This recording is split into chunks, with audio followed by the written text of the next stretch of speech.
जी नाजरीन, मैं राकेश पुरी आपकी खिदमत में एक बार फिर हाज़िर हूँ पूंछ हलचल चैनल के साथ। तो सामीन, जैसा कि हम हर दिन एक नई शख्सियत के साथ आपसे रूबरू होते हैं, तो आज मेरे साथ मौजूद हैं इस वक्त श्रीमती उषा पुरी जी, प्रिंसिपल साईं एजुकेशनल ट्रस्ट पूंछ।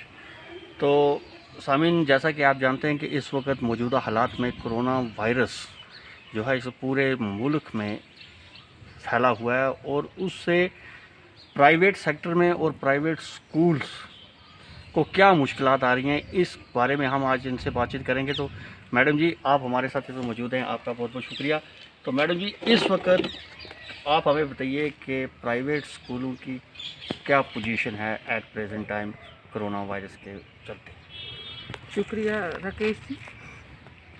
जैसे सब जानते हैं कि इस कोविड ने हम सब का, जितने पूरे हिंदुस्तान में या क्या दुनिया में जो है वो संकट जो है वो उसका अभी भी हमारे सर के ऊपर मंडरा रहा है। फिर भी वो लोग जिन्होंने अपनी जानें इस दौरान कमाई हैं, भगवान उनकी आत्मा को शांति दे, और जो इस संकट से जूझ रहे हैं वो संकट से बाहर आए, और जो संकट जो बचे हुए हैं मैं उनकी स्वास्थ्य की कामना करती हूँ। तो रही बात अब जैसे स्कूलों की है या प्राइवेट सेक्टर की है, तो मैं ये कहना यहाँ बड़ा ज़रूरी समझती हूँ कि जहाँ तक हमारे स्कूल्स, प्राइवेट स्कूल्स का ताल्लुक़ है, हमने बहुत सारा जो है वो समस्याएं जो है हमारे सामने आई हैं और बहुत सारी मुश्किलों का सामना करना पड़ा है। जब जब भी ये ऐसा माहौल बनता है, चाहे वो कहीं कोई फ़ाइट हो, स्ट्रगल हो, या कोई प्रोसेशन हो, या जलसा जुलूस हो, कोई भी स्ट्राइक हो, तो सफ़र जो है अक्सर हमारा अपने जो बच्चों, जो स्कूल है या स्कूल के बच्चे हैं वो सफ़र करते हैं। रहा कोविड का सवाल, तो 1-2 साल अब दूसरा सेशन जा रहा है, तो हम लोग देखते हैं कि गवर्नमेंट का हर दूसरे दिन जो है वो ऑर्डर निकलता है और सारी बिजली जो है वो प्राइवेट सेक्टर पे पड़ती है, प्राइवेट स्कूलों पे पड़ती है। वो उनका सबसे बड़ा जो प्रॉब्लम जो है वो हम फेस करते हैं कि जब भी कोई ऑर्डर निकलता है तो वो अटैक जो होता है वो प्राइवेट सेक्टर पे होता है, प्राइवेट स्कूलों पे होता है। जैसे हर साल, पिछले साल भी जैसे ही रिज़ल्ट्स अनाउंस हुए तो ये ऑर्डर आ गया कि आपने एडमिशन बंद करनी है, ओनली ट्यूशन फ़ी लेनी है। दूसरे साल भी ऐसा ही हुआ, दूसरा सेशन भी चला, तब भी यही ऑर्डर निकला कि आप लोगों ने जी खाली एडमिशन बंद है और आप लोगों ने क्या कहते हैं ट्यूशन फ़ी लेनी है। तो मसला ये बना, तो पहला जो हमने समस्या जो फील की, जो हमारे सामने आई, वो ये हुआ कि हम पाबंद हो गए, ना हमने एडमिशन की, ना ही हमारे पास बच्चे एडमिशन के लिए आए, और जो बच्चों में जो बच्चे थे ऑलरेडी वो भी इतने लेज़ी हो गए कि उनके पेरेंट्स ने यहाँ आना बंद कर दिया स्कूलों में, और ट्यूशन फ़ी भी जो है वो बहुत से कम लोग जो हैं वो दे पा रहे हैं। अब कहते हैं जी, आपको जैसे कि सब जानते हैं कि गवर्नमेंट स्कूल और प्राइवेट स्कूल में बहुत सा फ़र्क है। हम लोग डेडिकेशन से काम करते हैं, हमारे टीचर डेडिकेशन से काम करते हैं, और 5-6 हज़ार के ऊपर वो 6 घंटे यहाँ काम करते हैं। जबकि गवर्नमेंट स्कूल्स में जो टीचर्स हैं वो ऑनलाइन एजुकेशन लेते हैं ना लेते हैं, ये उनका रहा मसला। लेकिन आज वो जो उनकी सैलरी जो है, कम से कम एक मामूली टीचर जो है वो 50-60 हज़ार से ऊपर ले रहा है, और जिसकी सर्विस ज़्यादा हो गई है वो लाख भी क्रॉस कर गया है। तो ऐसे टीचर्स जो स्कूलों में जाएं ना जाएं, या वो एजुकेशन कैसे देते हैं, उनकी सैलरी के ऊपर अगर असर नहीं पड़ता, और हमारे टीचर जो डेडिकेशन से काम करते हैं, हाईली क्वालिफाइड हैं, अगर उनको ये हमारे पास अगर एडमिशन नहीं होगी, ट्यूशन फ़ी नहीं होगी, तो हम उन बच्चों, उन टीचर्स को क्या देंगे? आप मुझे एक चीज़ बताएं, यहाँ पर मेरा एक सवाल है कि बिन रोए माँ बच्चे को दूध नहीं देती, और जब भूख लगी हो तो आपको पेट पर खाना ना मिले तो आप क्या करेंगे?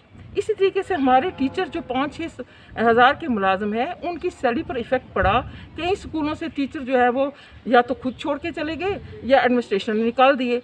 अब वो देखो, अनएम्प्लॉयमेंट तो वैसे भी हिंदुस्तान में पूरे इस यूनियन टेरिटरी में फैली हुई है, तो कुछ कहीं ना कहीं एक सोर्स थी, जो उनकी सोर्स ऑफ इनकम थी, वो बंद हो गई। अब हमारे बच्चों के ऊपर इतना असर पड़ा है कि टीचर्स जो हैं वो अब अच्छी तरह से ध्यान नहीं देते, या जहाँ पर हज़ारों की तादाद में बच्चे हैं, अगर वो बच्चे जो हैं वो ट्यूशन फ़ी ना दें या प्रमोशन फ़ी ना दें, तो बताइए हम सैलरी जो है वो टीचर्स के कहाँ से निकालेंगे? अगर सैलरी नहीं मिलेगी तो टीचर्स काम नहीं करते, और इस वजह ये, और मैक्सिमम जो प्राइवेट स्कूल हैं वो डिफंक्ट हो गए हैं। तो हम पूछना चाहते हैं गवर्नमेंट से कि ऐसा क्या कसूर किया है प्राइवेट सेक्टर ने, प्राइवेट स्कूलों ने, कि हर बार जो है वो हमको ही खमियाजा भुगतना पड़ता है। दूसरी रही बात, आप हमें कहते हैं जी ऑनलाइन एजुकेशन दो। नो डाउट ऑनलाइन एजुकेशन हम सब लोग दे रहे हैं, लेकिन मुझे बताइए, एक गरीब तबका जो अच्छे से अच्छे स्कूल में मेहनत मजदूरी करके कहीं ना कहीं से अफोर्ड करके बच्चों की फ़ी देता है, क्या 2 या 3 बच्चे उसके फैमिली के अगर पढ़ रहे हों तो क्या वो हर बच्चे को मोबाइल अफोर्ड कर सकता है? नहीं कर सकता। फिर कहीं फार फ्लंग एरिया से बच्चे आते हैं, वो एजुकेशन रिसीव करने के लिए आते हैं, वहाँ नेटवर्क नहीं है, 2, 4, 5 किलोमीटर दूर बच्चे रहते हैं, वहाँ नेटवर्क नहीं है, वहाँ ऑनलाइन कहाँ है? वहाँ ऑनलाइन फेल है। तो इस तरीके का सिस्टम जो गवर्नमेंट चाहती है, ये सिस्टम सक्सेसफुल वहाँ होता है, मेट्रो सिटीज़ में होता है, जो बड़ी बड़ी सिटीज़ हैं जहाँ पर ये चीज़ें जो है नेटवर्क की प्रॉब्लम नहीं रहती, और जो अमीर तबका है वो प्रोवाइड कर सकता है हर फैसिलिटी पेरेंट्स बच्चों को। लेकिन जो गरीब तबका है, गरीब आदमी है, वो अगर एजुकेशन लेना चाहें तो क्या वो ऑनलाइन एजुकेशन ले सकते हैं? नहीं ले सकते। तो मैं पूछना चाहती हूँ गवर्नमेंट से, ये जो सिस्टम आपने कहा है ऑपरेट करने के लिए, इम्प्लीमेंट करने के लिए, इज़ इट सक्सेसफुल? नो मोर। फिर आपने जनरल जो है वो बच्चों की प्रमोशन के लिए कह दिया है। यही बच्चे जो राइट फ्रॉम बिगिनिंग प्रमोशन लेते जा रहे हैं, 8 से 9, 9 से 10, 4 से 5, 5 से 6, तो 2 सालों से इनकी जनरल प्रमोशन हो रही है। इनकी नॉलेज क्या है? कल आपने यही बच्चे जो हैं आफ्टर 12th तक जो जनरल प्रमोशन अगर हुई, ये बच्चे जब प्रोफेशनल ट्रेनिंग्स के लिए ये डिमांड करेंगे, ये जाएंगे, वहाँ भी आपको रिलैक्सेशन देनी पड़ेगी, वहाँ भी आप लोगों को इनको सिक्योरिटी देनी पड़ेगी। ये बच्चे जाके ट्रेनिंग्स लेंगे, तो क्या ये बच्चे, उनके पास इतनी नॉलेज है कि वो बच्चे ट्रेनिंग लेके वो पास होके तो कहीं जॉब लेंगे? अगर जॉब लेते भी हैं तो क्या एजुकेशन, क्या ट्रेनिंग उनके पास है जो बच्चों को वो दे पाएंगे या कौम के लिए खिदमतगार बनेंगे? तो मेरे हिसाब से जो ऑनलाइन सिस्टम है, it is total failure, particularly in those districts, particularly in दो सिटीज़ जहाँ पर जो है वो बच्चे जो है ना तो ऑनलाइन के सिस्टम से वेल फेमिलियर हैं, नहीं जानते वो सिस्टम, पेरेंट्स इतने एडवांस नहीं हैं, खास करके डिस्ट्रिक्ट पुंछ के जहाँ इतना फार फ्लंग एरिया है, वो नहीं जानते कि सिस्टम को ऑपरेट कैसे करना है। हम लोग तो लाखों रुपया खर्च करके सिस्टम को लगा रहे हैं, लेकिन आगे ये सिस्टम इम्प्लीमेंट नहीं होता तो उसमें हमारा कसूर नहीं है। तो रही बात अब कोविड की, तो जब तक ये कोविड चलता है, ये साल भी मुझे लगता है कि बच्चों की एजुकेशन के ऊपर इसका बहुत बड़ा बुरा असर होगा, और मैं चाहती हूँ कि जल्दी से जल्दी जो है वो गवर्नमेंट को फैसला ले, हमारे बच्चे स्कूलों में जाएं और अच्छे से अच्छी एजुकेशन है वो ले पाए।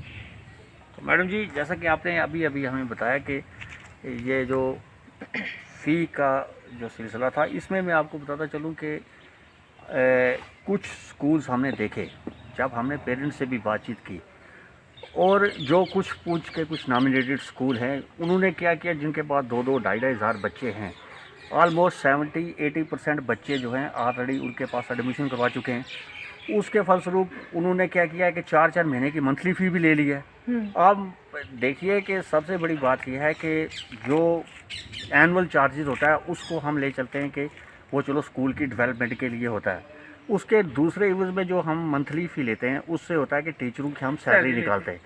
अगर 4 महीने की एडवांस आपने ले ली है ट्यूशन फ़ी, तो टीचरों का क्या गुनाह है कि उनको 50% दी जा रही है? तो मैडम जी, आप इसके बारे में क्या कहना चाहेंगे? देखिए, जहाँ तक मैंने तो सुना, इतना तो मैं नॉलेज नहीं रखती, वैसे कई लोग स्कूलों में बड़े बड़े जैसे जम्मू जैसे शहर में हैं, बाकी और जैसे सिटीज़ हैं, वहाँ पर ऐसा हुआ है, क्योंकि जहाँ पर तादाद, वाकई आप सच कहते हैं, तादाद ज़्यादा है, तो वहाँ पर नेचुरली ट्यूशन फ़ी या प्रमोशन फ़ी अगर उन्होंने ली है तो उनको ऐसा नहीं करना चाहिए, उनको उनकी सैलरी ज़रूर देनी चाहिए। लेकिन जो स्कूल सफ़र कर रहे हैं, जो गवर्नमेंट के असूलों पे चलते हैं, जो गवर्नमेंट के ऑर्डर्स को इम्प्लीमेंट करते हैं, वो तो सफ़रर हैं। अब सपोज़ ये किसी ने अपना इंफ्रास्ट्रक्चर जो स्कूल का है, लाखों करोड़ों रुपया जो है खर्च करके वो खड़ा किया है, तो लोन देना है 2-2, 2.5, 3-3 लाख, तो वो कहाँ से निकलेगा? अगर गवर्नमेंट ये चाहती है कि हम लोग ना उनकी ट्यूशन फ़ी लें, ना उनकी प्रमोशन फ़ी लें, ना एडमिशन करें, तो उस वक्त जो इंसान जिसने बड़ी ख्वाहिश के साथ स्कूल को खोला है, बच्चों की क्वालिटी एजुकेशन देने के लिए स्टाफ बाहर से हायर किया है, तो वो स्कूल तो ज़्यादा सफ़र है ना।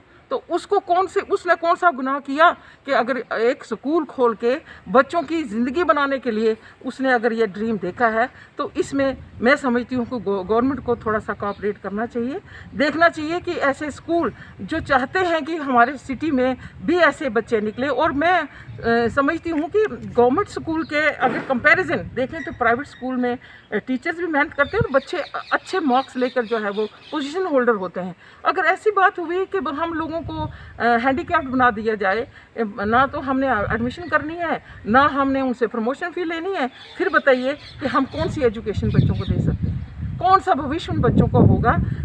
इस नज़रिए से मैं कहना चाहूँगी कि हमने कुछ स्टेप, गवर्नमेंट को कुछ स्टेप लेना चाहिए कि प्राइवेट स्कूलों को कम से कम थोड़ा सा असिस्ट करे।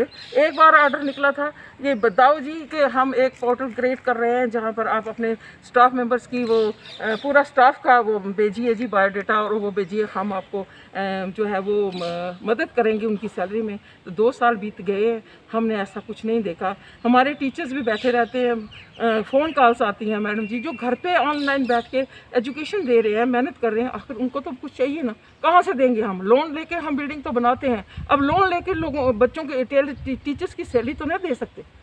मुझे ये गवर्नमेंट से सवाल पूछना है कि हम लोगों ने क्या कसूर किया है, प्राइवेट सेक्टर ने क्या कसूर किया है, अच्छे से अच्छी एजुकेशन देने का ख्वाब देखा है, तो लिहाजा हमारे साथ जो है गवर्नमेंट को कोऑपरेट करना चाहिए प्राइवेट स्कूलों के साथ। तो मैडम जी, आपने हमसे बातचीत की, आपका बहुत बहुत शुक्रिया। तो सामीन, ये थी उषापुरी जी, प्रिंसिपल साइंक एजुकेशन ट्रस्ट पुंछ। तो इसी के साथ अपने मेज़बान राकेश पुरी को दीजिए इजाज़त। अगले दिन एक नई शख्सियत के साथ आपके साथ रूबरू होंगे। जय हिंद।